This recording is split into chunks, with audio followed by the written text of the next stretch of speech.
வட்ட செயலாளர் வந்து பேசுனாரா இல்லையா? பேசுனா மனசாட்சி உள்ள மனுஷனாக இருந்தால் உங்ககிட்ட என்ன பேசுனாப்புல வட்ட செயலாளர் சண்முகம் அதை இந்த நாட்டு மக்களுக்கு சொல்கிறதுக்கு துப்பு கிடையாது. நோட்டீஸ் அனுப்பிக்கிறாங்க. நோட்டீஸ் அனுப்புகிறீங்களே மிஸ்டர், 50 லட்சம் கேட்குறீங்கள, கோர்ட்டு ஃபீஸே ஒரு 50,000 1 லட்ச ரூபா கட்டணும். அந்தளவுக்கு பண வசதி இருக்கா? என்ன இப்போ உங்களை இப்போ நோட்டீஸ் அனுப்ப சொன்னது திமுக தான். திமுகவை கீழே வச்சு தான் அனுப்பியிருப்பாங்க, தெரியாதா?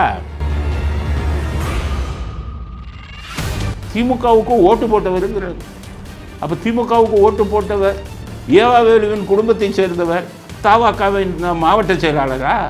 அப்போ விஜய் எந்த நிர்வாகத்தை நடத்துகிறீங்க? திமுகவுடைய ஸ்லீப்பர் செல்லாம் உங்கள் மாவட்ட செயலாளர் ஆகிட்டு இருக்கீங்களா? திமுக காரனை பற்றி தெரியாது உங்களுக்கு? கதையெல்லாம் எடுத்து சொல்லவா? உங்கள் தாத்தா என்னென்ன பண்ணார், எந்த பெண்களுக்கு என்ன பண்ணார், அந்த பெண்கள்லாம் எவ்வளோ சாபம் விட்டுருக்காங்க. 76 உங்கள் அப்பா பேரில் விட்ட சாபம் கொஞ்சம் நெஞ்சமாக? பெண்கள்லாம் பெண்கள் சுதந்திரத்துக்கு பாடுபட்டவங்களா நீங்கள்?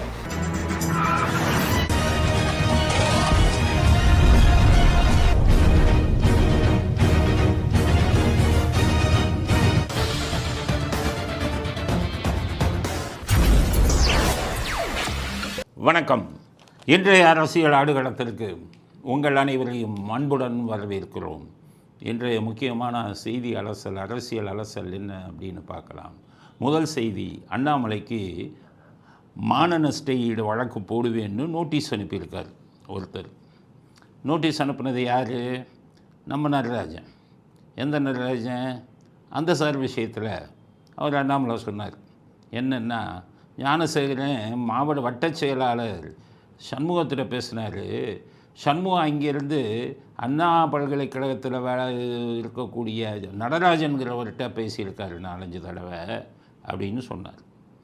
அதனால் என்ன பண்ணியிருக்காரு, இன்றைக்கி நோட்டீஸ் எப்படின்னு கேட்டிங்கன்னா, 50 லட்சம் கொடுக்கணும் அண்ணாமலை, இல்லைன்னா மான நஷ்ட ஈடு வழக்கு தொடரும். எல்லா பேரும் முட்டாளாக இருந்தால் என்ன பண்ணுறது? நாட்டில் ஒருத்தருக்கு சட்டம் தெரியல. அப்போ அந்த நடராஜன் யாரையாச்சும் ஒரு சட்டம் தெரிஞ்சு ஒரு வக்கீலை வச்சுக்க வேணாமா? மான நஷ்ட ஈடு வழக்குன்னா என்னன்னு தெரியுமா? இப்போ என்ன அவர் அண்ணாமலை நடராஜன் தான் அந்த சார்னு சொல்லிட்டாரா? அவர் என்ன சொன்னார்?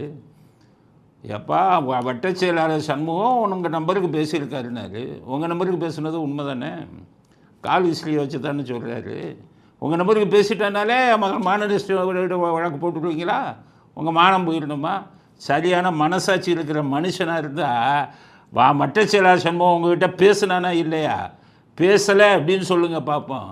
அதை சொல்லுறதுக்கு துப்பு கிடையாது. மட்ட செயலாளர் பேசுனாரா இல்லையா? பேசுனா மனசாட்சி உள்ள மனுஷனாக இருந்தால் உங்கள்கிட்ட என்ன பேசுனாப்புல வட்ட செயலாளர் சண்முகம் அதை இந்த நாட்டு மக்களுக்கு சொல்கிறதுக்கு துப்பு கிடையாது. நோட்டீஸ் அனுப்பிக்கிறாங்க. நோட்டீஸ் அனுப்புகிறீங்களே மிஸ்டர், 50 லட்சம் கேட்குறீங்கள, கோர்ட்டு ஃபீஸே ஒரு 50,000 1 லட்ச ரூபா கட்டணும். அந்தளவுக்கு பண வசதி இருக்கா? என்ன இப்போ உங்களை இப்போ நோட்டீஸ் அனுப்ப சொன்னது திமுக தான். திமுகவை கீழே வச்சு தான் அனுப்பியிருப்பாங்க, தெரியாதா? ஸ்டாலின் தான் இதை பண்ணி நோட்டீஸ் அனுப்புனா பயந்துருவாங்களே. யார் பேச்சு? ஸ்டாலினுக்கு ஒரு இடமும் தெரியாது, சும்மா பேப்பரை பார்த்து படிக்கிறாரு. அவன் வக்கீல்களுக்கும் ஒன்றும் தெரியாது. வக்கீல்களுக்கு தெரிஞ்சிருந்தா இது எப்படி மான நஷ்ட ஈடு வழக்கு வரும்? சொல்லுங்கள் உங்கள் வக்கீலை. நடராஜன்கிறவர் தான் கேட்குறேன். அவர் யாருன்னே தெரியாது. முன்னாள் பிஆர்ஓவான். முன்னாள் பிஆர்ஓக்கும் உனக்கு மாவட்ட வட்ட செயலாளர் பேசுகிறாருன்னா என்ன விஷயம்? குற்றம் நடந்ததுக்கு மறுநாள் பேசுகிறாரு. அவர் தான் சுப்பிரமணியன்ட்ட பேசியிருக்காரு, அப்புறம் உங்கள்கிட்ட பேசுகிறாருன்னா சந்தேகம் வரத்தானே செய்யும். நீங்கள் பேசவே இல்லைன்னா மான நஷ்ட ஈடு வழக்கு போடலாம். என்கிட்ட அவர் பேசவே இல்லை, இப்போ இங்கே சும்மா என்னை பற்றி அப்படின்னு சொல்லலாம். பேசலைங்கிறதையே சொல்லலை, சும்மா அவர் பேர் சொன்னாலே கொடுத்துருவீங்களா?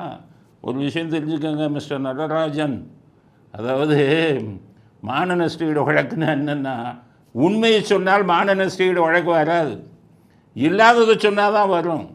அதுவும் நடராஜன்ட்ட பேசியிருக்காருன்னா மான நஷ்ட ஈடு வழக்கு வந்துடுமா? பெரிய மானஸ்தன் தான் நீங்கள், மானஸ்தன்.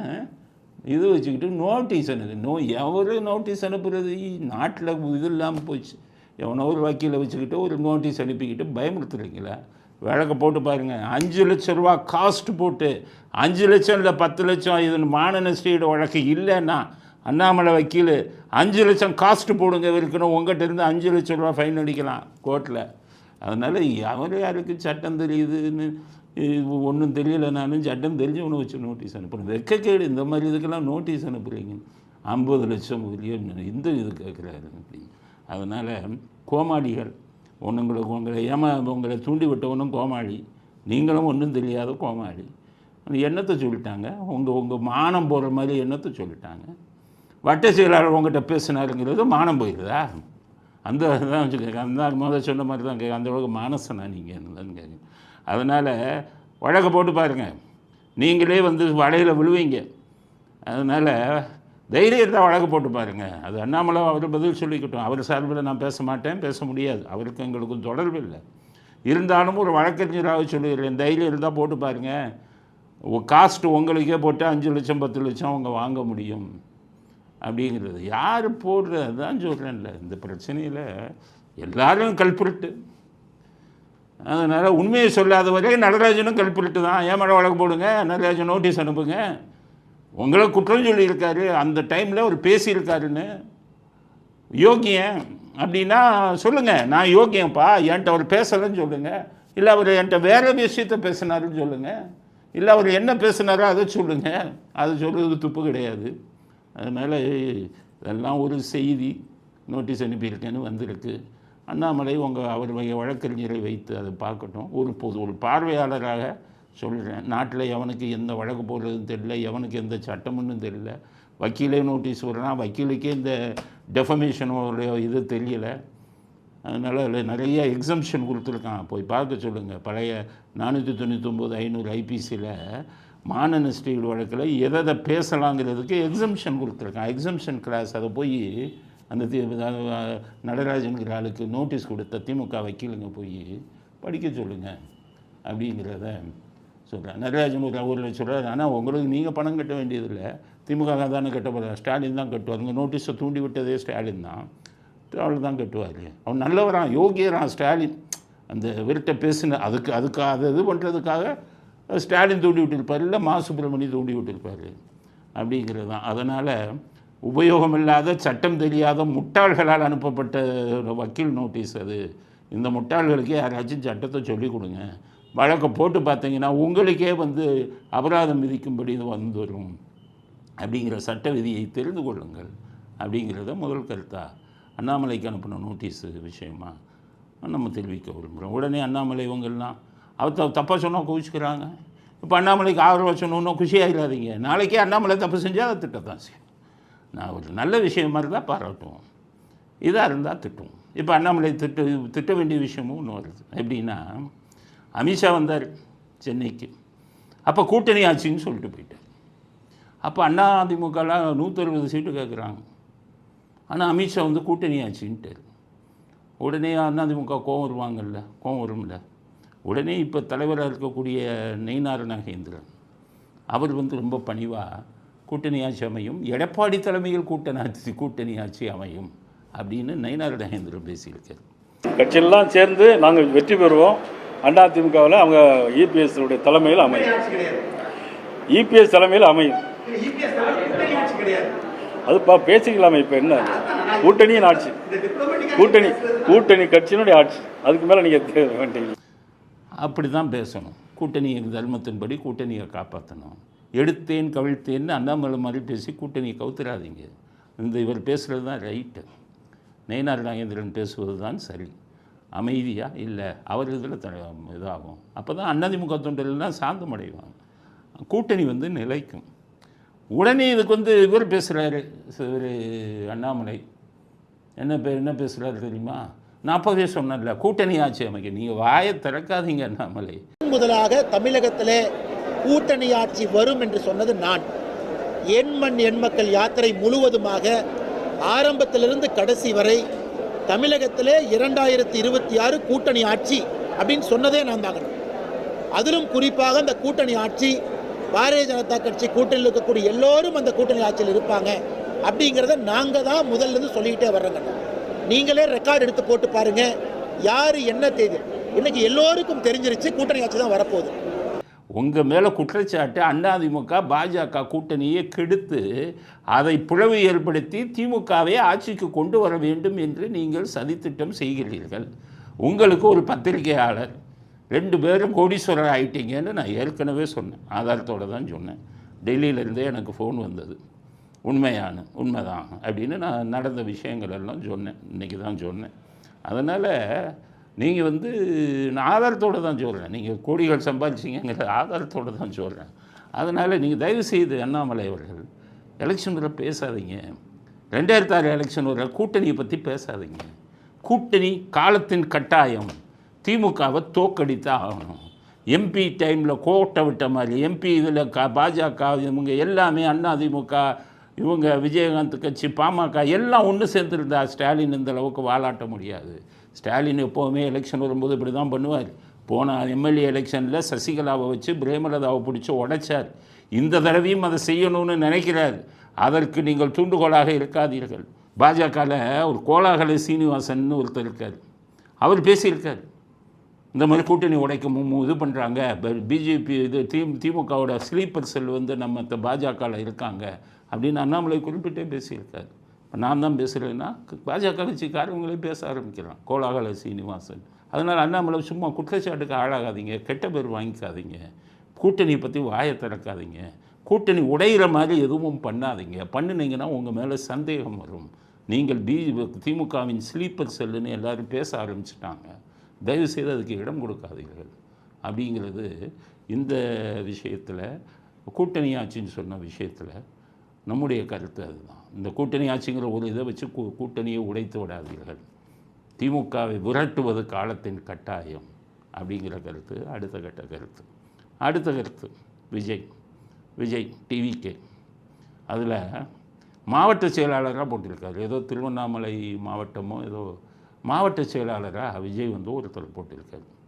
அவர் என்ன பண்ணிட்டார், அவங்க வீட்டு விழா ஏவாவேலுவை கூப்பிட்டுருக்காரு, புசி ஆனந்தையும் கூப்பிட்டுருக்காரு. ஏவாவேலு போனால் ரூபாய் நோட்டு மாலை போடுறாரு, புசி ஆனந்துக்கு வெறும் மாலை போடுறாரு. எல்லாருக்கும் ஷாக்கு. என்னடா தாவைக்கா மாவட்ட செயலாளர் திமுக மந்திரி வர்றாரு, மந்திரிக்கு ரூபா நோட்டு மாலை போடுறாரு. ஏன்னா ஏவாவேலுக்கு ரூபான்னா தான் ரொம்ப பிடிக்கும். சென்ற மாதிரி கூட அவருக்கு எனக்கு ஓட்டு போட்டவர். இன்னும் சொல்ல போனால் அது கூட்டு குடும்பம். அவருடைய அண்ணன் தம்பிகள்லாம் திராவிட முன்னேற்ற கழகத்தில் இருக்கிறாங்க. இன்றைக்கும் அவருடைய அண்ணன் தம்பிகள். அதனால் பணத்தை பார்த்தாலே அவர். ஆனால் பெரிய மிக மிக திறமையான ஆள் இந்த ஏவாவேலு. யாருக்கு பணத்தை கொடுத்து என்ன பண்ணணும் எல்லாம் தெரிந்தவர், யாரையும் பகிச்சிக்க மாட்டார். அதனால் அவர் இது தெரிஞ்சு தாவேக்கா மாவட்ட செயலாளர் பணத்தாலான மாலை ரூபாய் நோட்டு மாலையை போட்டார். அடுத்தது பார்த்திங்கன்னா புசி ஆனந்துக்கு வெறும் மாலை. உடனே கேட்குறாங்க ஏவாவேலுட்ட, என்னங்க அவர் தாவேக்கால இருக்கார், நீங்கள் வந்திருக்கீங்க, என்னை கூப்பிட்டாரு வந்தேன். அவர் எனது குடும்பத்தை சேர்ந்தவர், திமுகவுக்கு ஓட்டு போட்டவருங்கிறார்.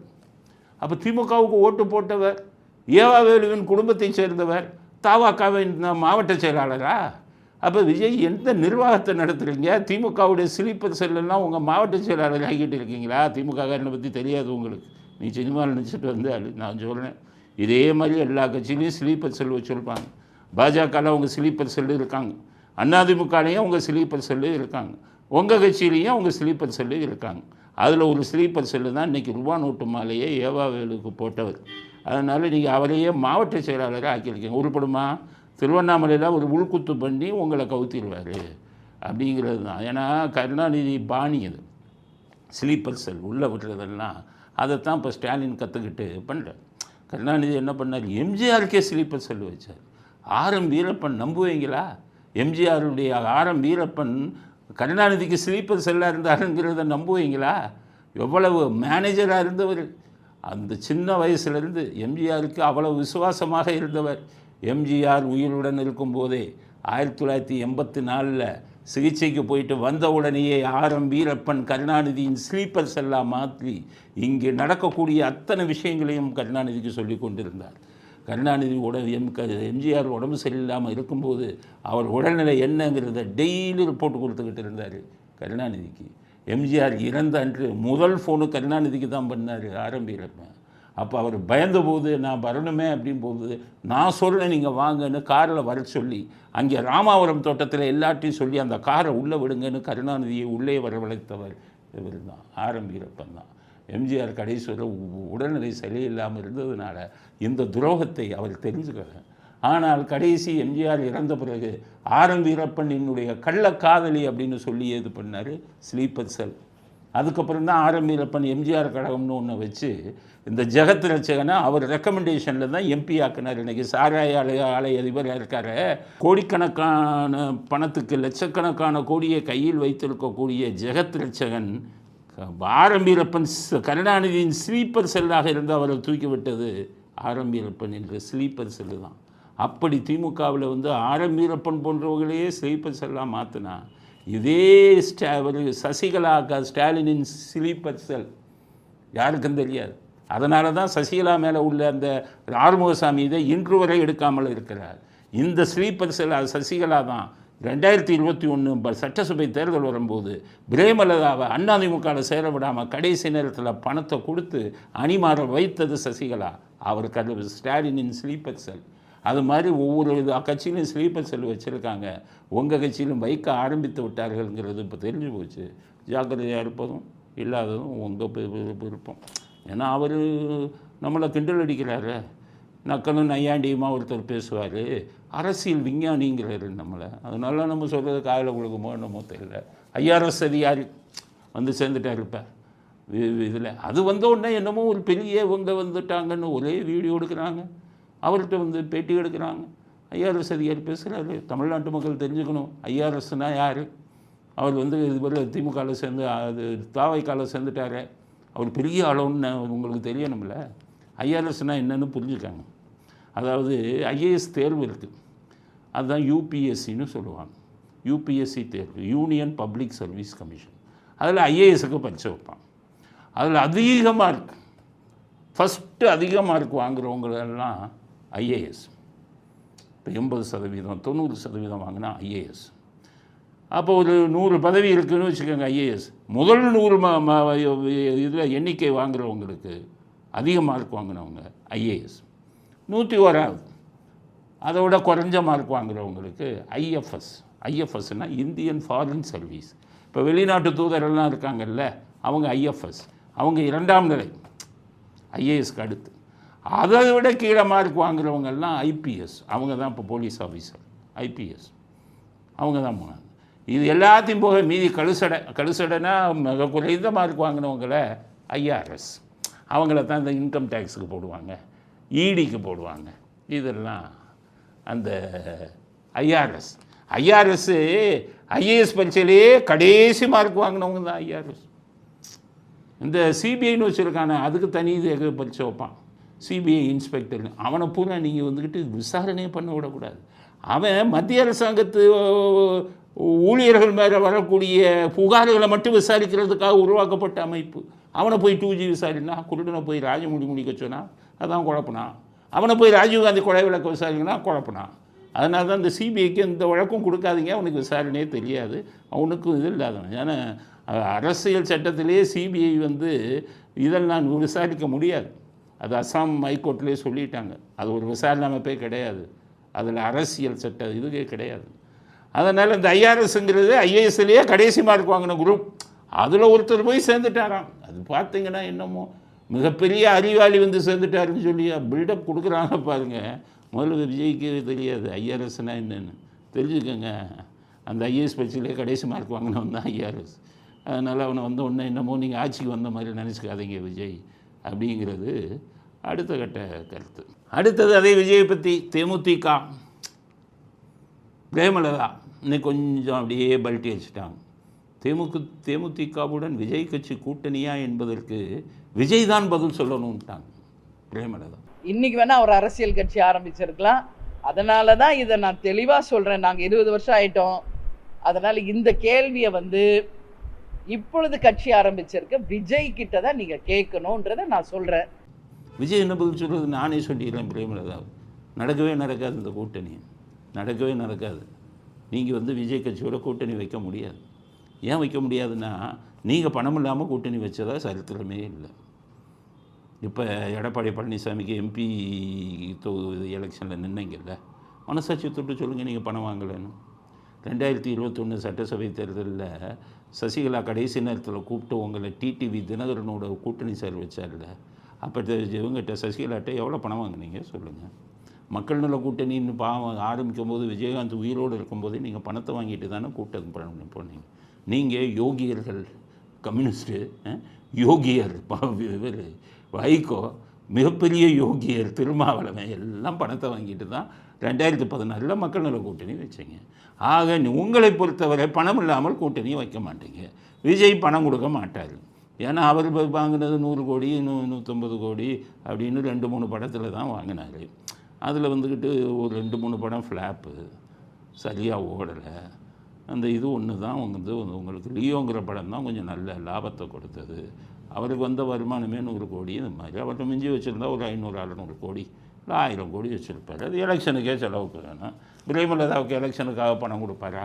அதனால் பிரேமலதா விஜயகாந்த் கட்சி விஜய் கட்சியுடன் கூட்டணி சேரும் அப்படிங்கிறதே யாரும் நம்பாதீங்க. அது நடக்காத விஷயம். காரணம் பிரேமலதா அவர்களை பொறுத்தவரை கூட்டணிக்கு பணம் வாங்குவார். அதனால் அந்த கூட்டணி நிச்சயம் அமையாது அப்படிங்கிறது அடுத்த கருத்து. அடுத்து முருகர் மாநாடு நடத்துகிறோம். இவங்க பிஜேபி இதில் மதுரையில் குதிக்கிறான். எல்லா பேரும் திராவிடவன் பூரா குதிக்கிறான். இவங்க மட்டும் முருகர் மாநாடுன்னு சொல்லி HRMCயில் எடுபடி சாகர் பாபு வச்சு இவங்க நடத்துவாங்களாம் முருகர் மாநாடு. ஆனால் மற்ற எவனும் நடத்தக்கூடாதான். யார் சொல்கிறா முருகர் மாநாடு நடத்தக்கூடாதுன்னு? இவர் சொல்கிறார் ஃபஸ்ட்டு.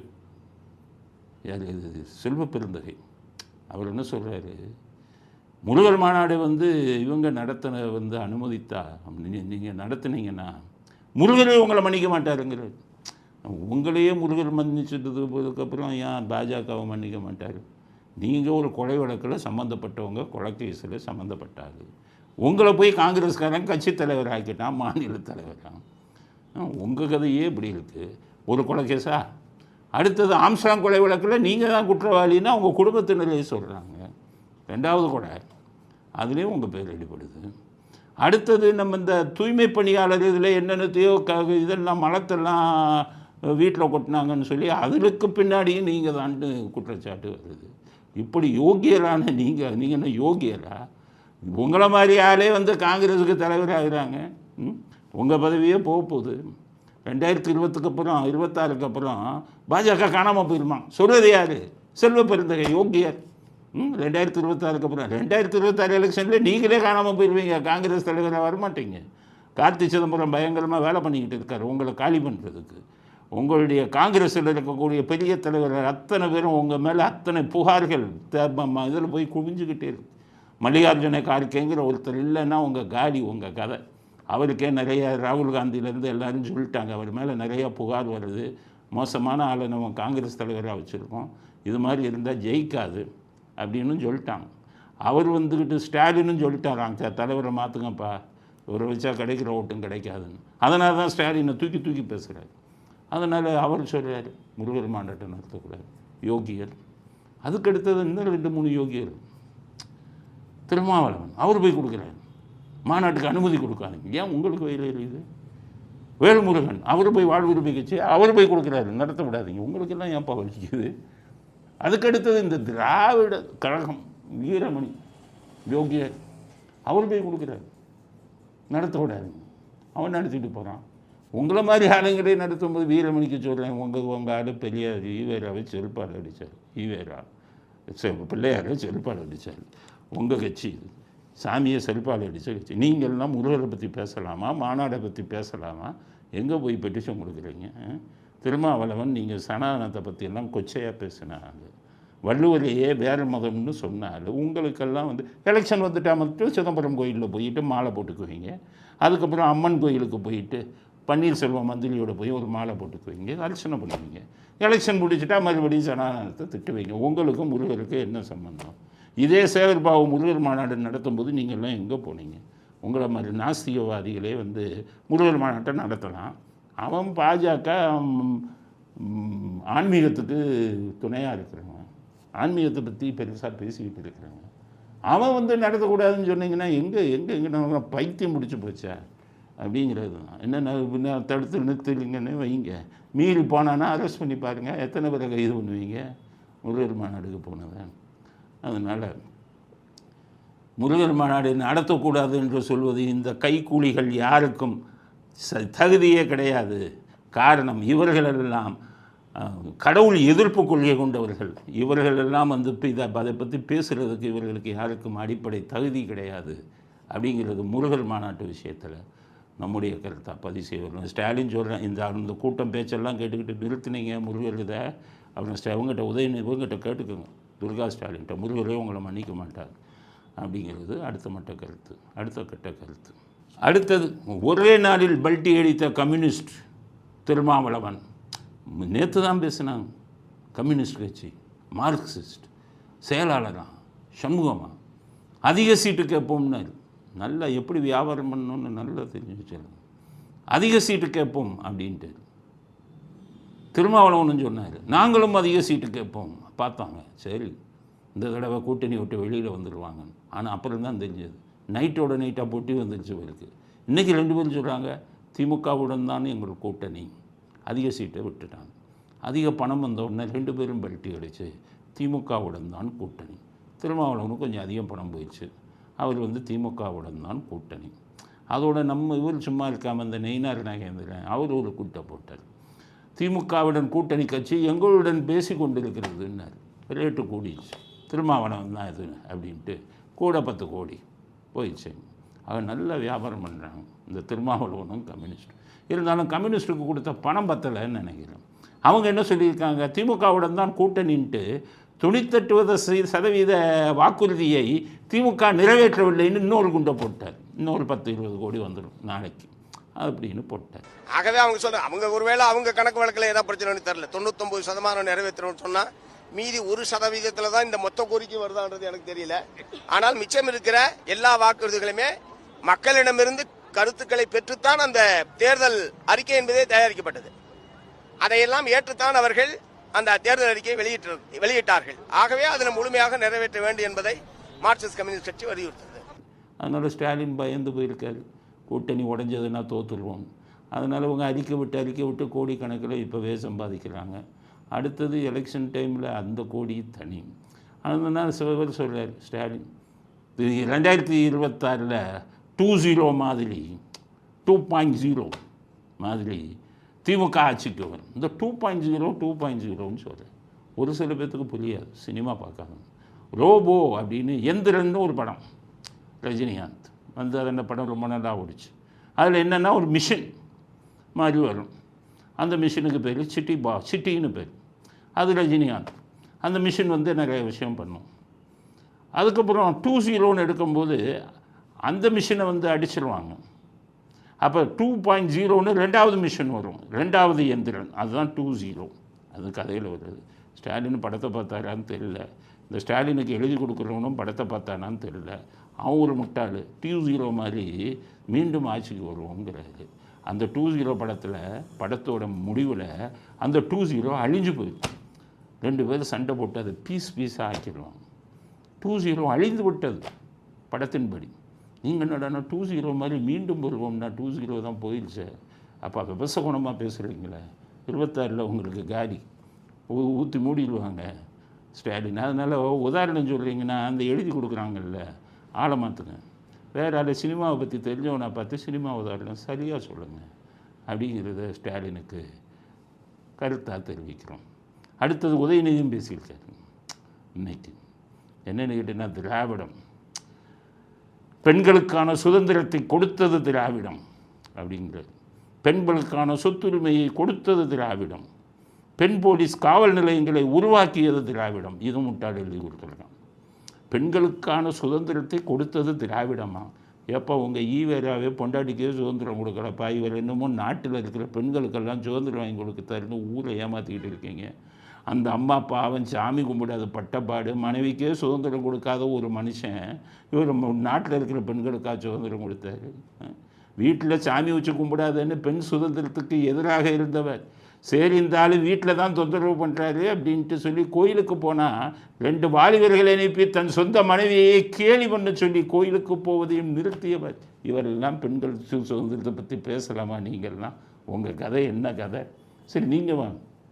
இல்லை உங்கள் தந்தை உங்கள் தவறை வாங்க, உங்கள் அப்பாவை, இல்லை உங்கள் தாத்தாவுக்கே வாங்க. இவங்கெல்லாம் பெண் சுதந்திரத்தை மதித்தவங்களா? கதையெல்லாம் எடுத்து சொல்லவா? உங்கள் தாத்தா என்னென்ன பண்ணார், எந்த பெண்களுக்கு என்ன பண்ணார், அந்த பெண்கள்லாம் எவ்வளோ சாபம் விட்டுருக்காங்க, 76 உங்கள் அப்பா பேரில் விட்ட சாபம் கொஞ்சம் நெஞ்சமா? பெண்கள் சுதந்திரத்துக்கு பாடுபட்டவங்களா நீங்கள்? உங்கள் கதை எடுத்துக்கங்க. ஆந்திரையா நீங்கள் உடம்புல சிகரெட்டில் துஷ்டங்கன்னு சொல்லி புஸ்தகம் எழுதியிருக்காங்க. நீங்கள் போய் பெண் சுதந்திரத்தை பற்றி பேசலாமா? ஸ்ரீரெட்டி ஆளை வச்சு மிரட்டினீங்க நீங்கன்னு சொல்லியிருக்காங்க. நீங்கள்லாம் போய் பெண் சுதந்திரத்தை பற்றி பேசலாமா? பெண் காவல் நிலையங்களை உருவாக்கியது ஒரு தாத்தாவா. என்ன தப்பு கிழிச்சிங்க பார்த்தீங்க? உங்கள் தாத்தா பெண் போலீஸ்னு ஒரு கொஞ்சம் பேரை எடுக்க சொன்னார் அவர் ஆட்சியில் இருக்கும்போது. 2001 ஜெயலலிதா ஆட்சிக்கு வந்த உடனே தான் எல்லா இடங்களிலும் பெண் காவல் நிலையத்தை திறந்தாங்க. இதையும் அந்த எழுதி கொடுக்குற ஆள்கிட்ட போய் பார்த்துட்டு முரசொலியில் அவனும் வேலை பார்க்குறானே அந்த ஆள் தானே எழுதி கொடுக்குறான் அப்பாவுக்கும் பையனுக்கும். அதனால் இதெல்லாம் போய் படிங்க ஒரு உதயநிதி, அதைத்தான் சொல்கிறேன். அதனால் படிச்சுட்டு பேசுங்க. எழுதி கொடுக்குறத பார்த்து பேசுனா அப்படி தான் தப்பு தப்பாக பேசுவீர்கள் அப்படிங்கிறது அடுத்த கட்டங்கள். அடுத்தது கிரிக்கெட். உங்களுக்கு எல்லாம் புரிஞ்ச கிரிக்கெட் தெரியாதவங்களுக்கு கூட புரிஞ்ச கிரிக்கெட். இப்போ பார்த்தீங்கன்னா அந்த ஐபிஎல் கிரிக்கெட் இதில் நம்ம சென்னை தோற்று போச்சு. ஜெயித்தது பெங்களூர் அணி. இந்த பெங்களூர் அணி ஜெயிச்சிருச்சு. மிகப்பெரிய இதெல்லாம் வந்தது.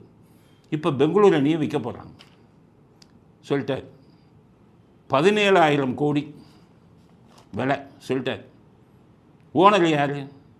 மல்லையா, விஜய் மல்லையா. விஜய் மல்லையானா யார்? அது யாருன்னு கேள்விப்பட்டிருக்கோம், அவ்வளோதான். விஜய் மல்லையா பெங்களூரில் இருக்கும் மிகப்பெரிய பணக்காரர்.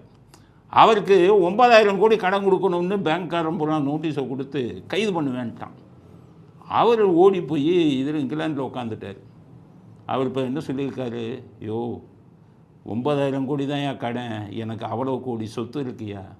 9,000 கோடி கடனுக்கு பேங்க்குக்காரன் 15,000 கோடி என்கிட்ட பறிச்சுக்கிட்டாங்கிறார். பேங்க்குக்காரன் தான் கந்து வெட்டிக்காரன் வரலாம்.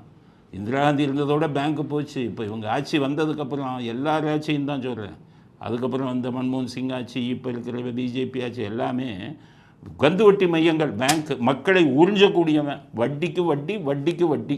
நீங்கள் கணக்கு போட்டிங்கன்னா கந்து வட்டி தான் வரும். அவர் சொல்கிறார் 9,000 கோடி கடன், 15,000 கோடியை பிடிச்சிட்டாங்க. இன்னும் வெளிநாட்டில் தான் இருக்கார். இன்னும் என்கிட்ட சொத்து இருக்கியாங்கிறார். இப்போ பார்த்தீங்கன்னா அவரை இதுக்கே வர விட மாட்டேங்கிறான். இந்தியாவுக்குள்ளேயே 17,000 கோடிக்கு விலை பேசுகிற மனுஷனோ 9,000 கோடிக்கு இந்தியாவுக்குள்ளேயே வர விடாமல் பண்ணிக்கிட்டு இருக்கான். காரணம் அரசியல். பெரிய பணக்காரன் பணம் ஏதாச்சும் ஒரு அரசியல் கட்சிக்கு கொடுத்தான்னு வைங்க, நாளைக்கு அந்த அரசியல் கட்சி தோற்ற மாற்று கட்சி வந்துட்டா அவனை நீ டொனேஷனை கொடுத்த அப்படின்னு சொல்லி அவனை போட்டு பாடாப்படுத்துகிறான். இப்போ இவங்களை இந்த பிஜேபி ஆட்சி வந்த உடனே தான் இந்த விஜய் மல்லையாவை போட்டு பாடாப்படுத்துகிறாங்க. காரணம் காங்கிரஸுக்கு அவர் ரொம்ப டொனேஷன் கொடுத்துட்டார். நான் என்ன சொல்கிறேன்னா, எல்லோருக்கும் தேசப்பற்றுங்கிறது மட்டும் இல்லை, நாட்டு மேலே அக்கறை வேணும். இந்த ஒவ்வொரு பணக்காரன் 9,000 கோடி 10,000 கோடி 15,000 கோடி வைக்கிறவனை நீ ரொம்ப துன்பப்படுத்தினா அவன் பிஸ்னஸே மூடிட்டு போயிடுவான். லட்சக்கணக்கான பேருக்கு வேலை கொடுக்குறான். அவன் எப்படிப்பட்ட நல்ல அரசாங்கம் என்ன பண்ணணும்னா, ஒரு பெரிய கம்பெனி போய்ட்டு அவனை கூப்பிட்டு என்ன பிரச்சனை உனக்கு, அவர் தான் சொல்கிறாருல்ல 17,000 கோடிக்கு விற்க போகிறாரியா, 9,000 கோடி கடனுக்கு துரத்தி அந்த அலையை இங்கிலாண்டில் உட்கார வச்சுருக்கீங்க. கூப்பிடணும். நல்ல மனிதர்களாக இருந்தால், ஆட்சியாளர்கள் மனசாட்சியுடன் உள்ளவர்களாக இருந்தால் கூப்பிடணும். இப்போ பார்த்தீங்கன்னா சென்னையில் சரவணா ஸ்டோர்னு ஒன்று இருக்குது. அது ஏதோ 200 கோடியாக கடன் கொடுக்கணுமா. 3 வருஷமாக மூடி கிடக்கு. நல்ல ஆட்சியாளராக இருந்தால் என்ன பண்ணுவான், அந்த சரவணா ஸ்டோரை கூப்பிடுவான். ஏன்னா அந்த சரவணா ஸ்டோரில் 100-150 பேர் வேலை வைப்பான். 150 பேருக்கு மேலே போச்சு. நல்லவனாக கூப்பிடுவான். உன் பிரச்சனை என்ன? பேங்கையும் கூப்பிட்டு உங்கள் பிரச்சனை என்ன? அவனுக்கு டைம் கொடுங்க. எவ்வளோ டைமு? அரசாங்கம் நான் சொல்கிறேன், கொஞ்சம் டைம் கொடுங்க, நீ தொழிலை நடத்து. இப்படி அதாவது இது இல்லாமல் கடனாக போகிறவனை திருப்பி அவனுக்கு மறுவாழ்வு கொடுக்குற மாதிரி நிறைய உருவாக்கி விட்டால் தான் பல விதத்துக்கு வேலை கிடைக்கும். மல்லையா நல்ல மனுஷனோ கெட்ட மனுஷனோ அரசியலை தூக்கி போட்டுருங்க. 1.5 லட்சம் 2 லட்சம் பேத்துக்கு வேலை கொடுத்துக்கிட்டு இருந்தான் அந்த ஆள். அவங்களெல்லாம் நீங்கள் அடித்து வரட்டக்கூடாது. அவனை போய் கைது பண்ணுவேன்னா போய் எல்லாத்தையும் மூடிட்டு போனால் பாதிக்கப்பட போகிறவன் யார்? அங்கே வேலை பார்க்குறவன் தானே. இந்த எண்ணெய் எவனுக்காச்சும் வருது ஆட்சியில் இருக்கிறவன்? ஏன் துரத்திக்கிட்டு இருக்கீங்க? 17,000 கோடிக்கு வைக்கிற ஒரு பணக்காரன் அவனுக்கு 9,000 கோடின்னு இன்னும் துரத்திக்கிட்டு இங்கிலாண்ட்லேயே வச்சுருக்கீங்களே. கேட்டால் யோகியம் மாதிரி பேசுவான். அவன் அப்படி இப்படி இந்த பிஜேபிக்காரனில் நிறைய பேர் யோகியம் மாதிரி பேசுவான். என்ன யோகியம்? மனசாட்சியோட பாரு. நிறைய பேருக்கு வேலை கொடுக்குறான், நல்ல பணக்காரன், வா கூட்டிகிட்டு வா. நீ அம்பானி அவர் என்ன சொல்கிறாரு இல்லையா, 9,000 கோடி எனக்கு 15,000 கோடியை வாங்கிட்டான். இதே அம்பானி, அனில் அம்பானிக்கு 45,000 கோடியை தள்ளுபடி பண்ணியிருக்கான். சொல்கிறார் அவர் 45,000 கோடியை தள்ளுபடி பண்ணிட்டான். ஏன்னா பிஜேபிக்கு வேண்டி வரான் அவர். இதெல்லாம் அநியாயம் அக்கிரமம் இல்லையா? ஆட்சிக்கு வர்றவங்க நாட்டு நலனை பார்க்கணும். பெரிய பெரிய பணக்காரங்களை பிரச்சனை வந்துட்டாலும் அவனோட பேச்சுவார்த்தை நடத்தி, அவன் மாற்று கட்சியாகவே இருக்கட்டும், பெரிய பணக்காரன் பல பேருக்கு வேலை கொடுக்குறான், அவங்கள ஊக்குவித்து அவனுக்கு தொந்தரவு கொடுக்காமல் இருக்கணும். இதை ஆட்சியாளர்கள் கற்றுக்கொள்ள வேண்டும் அப்படிங்கிறத மல்லையா விஷயத்தில் இன்றைக்கி இந்த பெங்களூர் அணி அவர் விற்கிறதுனால, இவ்வளோ பணம் வந்ததுனால தான் நம்ம இதை பற்றி பேசுகிறோம். 17,000 கோடி கொடுக்குறானப்பா. 17,000 கோடி ஒரு இதையே விற்கிறானா?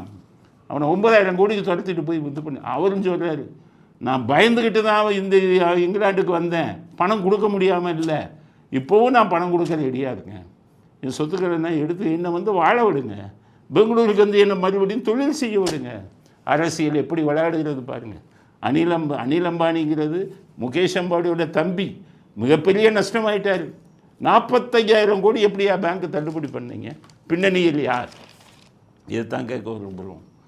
அதனால் நாட்டு நலனில் அக்கறை வையுங்கள் அரசியல்வாதிகள். நீங்கள் உங்களுக்குள்ள அரசியல் தேவையில்லை, பணக்காரனுக்குள்ள அரசியல் பண்ணாதீங்க அப்படிங்கிறது அடுத்த கட்ட இறுதியான கருத்து. இத்துடன் இன்றைய அரசியல் ஆடுகளம் நிறைவு பெறுகிறது. மீண்டும் நாளை புதிய செய்திகளுடன் உங்களை சந்திக்கிறோம். நன்றி, வணக்கம், ஜெய் ஹிந்த்.